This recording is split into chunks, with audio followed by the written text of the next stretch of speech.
Assalamualaikum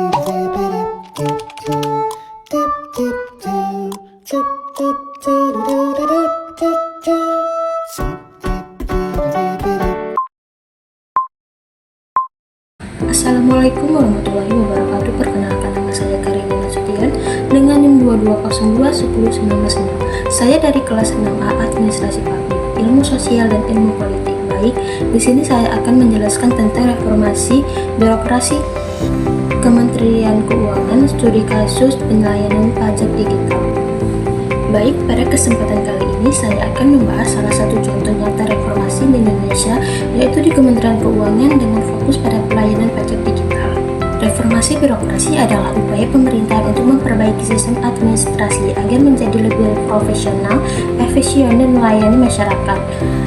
Sejak era reformasi 1998, reformasi birokrasi menjadi agenda nasional karena birokrasi yang lambat dan tidak efisien telah menjadi hambatan dalam pembangunan Kementerian Keuangan sebagai institusi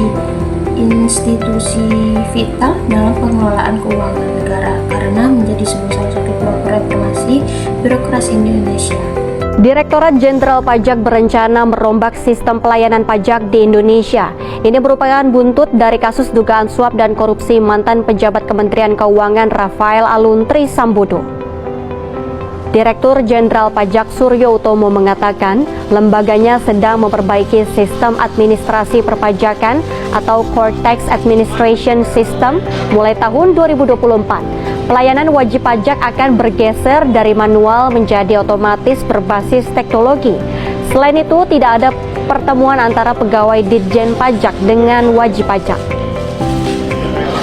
Termasuk bukan hanya terkait dengan pengawasan pemeriksaan, pun juga terkait dengan pelayanan kepada masyarakat wajib pajak. Kita lakukan otomasi, walaupun kita juga bersiap untuk implementasi Cortex di tahun 2024 yang totally memang kita arahkan untuk mengurangi interaksi antara petugas pajak dengan wajib pajak. Sebelum Cortex terimplementasi di tahun 2024, sekarang pun juga kita terus berusaha untuk mengurangi interaksi, karena tadi pun juga contoh salah satu yang disampaikan oleh Ibu. Selanjutnya yaitu ada salah satu fokus utama reformasi birokrasi di Kementerian Keuangan adalah Direktorat Jenderal Pajak atau DJP sebelum reformasi. Banyak pertemuan masalah seperti pelayanan yang lambat, sistem manual yang rumit, bahkan praktik pungli dan korupsi.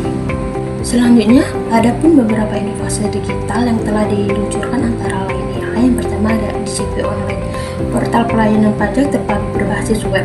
Yang kedua ada e-filing, sistem pelaporan STP tahunan secara online. Selanjutnya ada e-billing, sistem pembayaran pajak tanpa harus datang ke bank atau kantor pajak. Selanjutnya ada e-registration yang memungkinkan masyarakat mendaftar NPWP dari rumah. Jadi inovasi-inovasi yang dijadikan pelayanan pajak jauh lebih mudah diakses dan efisien. Jadi, reformasi digital ini membawa dampak positif yang signifikan. Wajib pajak kini mendapat laporan dan membayar pajak tanpa antri pajak atau bertatap muka langsung. Ini membantu mengurangi potensi pungli dan meningkatkan integritas pelayanan. Jadi, selain itu, penerimaan negara dari sektor pajak meningkat dan kepercayaan publik terhadap institusi pajak pun membaik. Namun, reformasi ini juga menghadapi sejumlah tantangan. Misalnya, kesenjangan akses internet di daerah terpencil, masih rendahnya literasi digital sebagian masyarakat, dan perlunya menjaga keamanan data wajib pajak. Oleh karena itu, pemerintah perlu terus melakukan sosialisasi edukasi dan peningkatan infrastruktur teknologi informasi. Jadi, kesimpulannya adalah reformasi pelayanan publik digital di Kementerian Keuangan adalah bukti nyata bahwa birokrasi Indonesia bisa merubah menjadi lebih baik. Pelayanan yang didukung lambat dan tertutup kini menjadi cepat, terbuka, dan akuntabel. Baik, terima kasih telah menyaksikan video ini. Mari kita dukung terus informasi birokrasi di Indonesia menjadi warga negara yang aktif, kritis, dan taat pajak.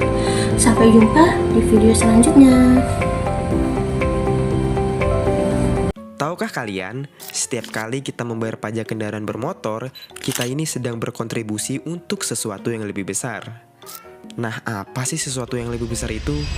Jadi, pajak yang kita bayarkan menjadi sumber dana yang membantu pembangunan jalan raya, fasilitas umum, dan infrastruktur yang kita gunakan setiap hari. Dengan pajak, pemerintah bisa memperbaiki jalan yang berlubang, memperluas jalan, hingga membangun fasilitas kesehatan dan juga pendidikan. Ini semua untuk kenyamanan dan keselamatan kita. Nah, bukan hanya untuk pemerintah aja nih, tapi untuk kita semua. Setiap rupiah yang kita bayarkan kembali menjadi manfaat bagi masyarakat. Aku bangga sudah bayar pajak.